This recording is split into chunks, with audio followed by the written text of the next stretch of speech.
My name is Heather Thompson, and I am the CEO of the Institute for Transportation and Development Policy. I would like to extend a warm welcome to all as we kick off ITDP's Cycling Cities campaign. ITDP is an organization founded on cycling beginning back in 1985 with a campaign called Bikes Not Bombs. Since the beginning, we have been advocating for cycling as a solution for creating a better environment, increasing access, and delivering more equitable cities for all people. Now, 35 years later, with experience all over the globe, we are launching the Cycling Cities campaign, which calls for 25 million more people near safe cycle lanes by 2025. Our cities aren't where they should be.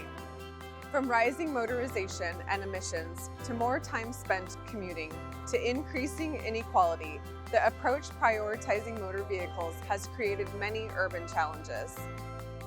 Road crashes are a leading cause of injury and death globally, particularly for the youth. Transportation is one of the leading causes of local air pollution in cities and greenhouse gas emissions contributing to climate change. With COVID, we saw a resurgence of cycling as a resilient form of transport, with pop-up bike lanes blooming across cities around the world. Cycling is a low-cost solution that can transform our cities in a short time frame, and we don't have time to lose. This campaign is a call for collective action and a vision for a new world. It calls for cities around the world to build safe cycle lanes, implement supportive policies, allocate funding, and provide educational support so that by 2025, 25 million more people have access to safe cycling.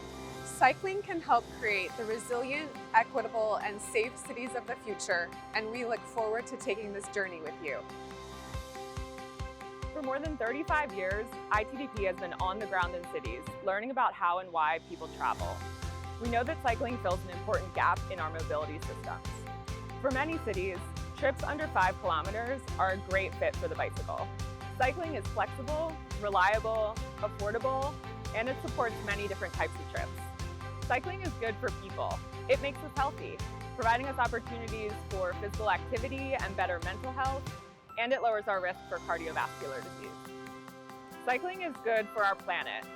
More people on bicycles means fewer trips by car. This reduces air pollution and greenhouse gas emissions, which harm our environment. Cycling is good for our cities. As demand for cycling increases, we don't need to spend as much building new roads, parking garages, or other infrastructure for cars. Instead, we can use those funds to cultivate lively, active streets that prioritize people. The pandemic has spurred this demand for walkable, bikeable places, and we've seen a rapid response from cities to those calls. Now we have a choice. We can go back to unsafe, polluted, traffic-choked streets built for cars, or we can build on this momentum around cycling and create the long-term benefits for better cities, better planet, and for ourselves. A cycling city is a city where its people love the experience of cycling. Any city in this world, irrespective of its size or location, can be a cycling city.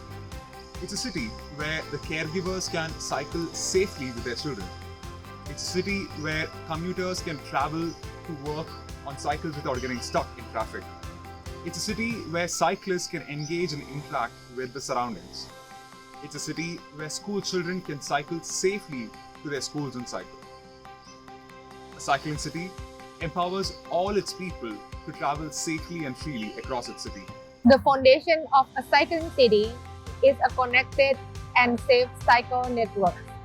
Having dedicated and ideally protected space on the street is the cornerstone, but also having the cycle lanes being connected into a network that links across the city is equally as important. The intersection design solidifies the network. Complementing that are safe and frequent places to park, access to bikes, whether it be through bike share or bicycle shops, and supporting programming, helping people learn to cycle and feel comfortable, such as car-free days, cycling clinics, and organized bike rides. Cities can make that happen, and it's up to them to actively decide to make cycling the quickest and most affordable mode for most trips.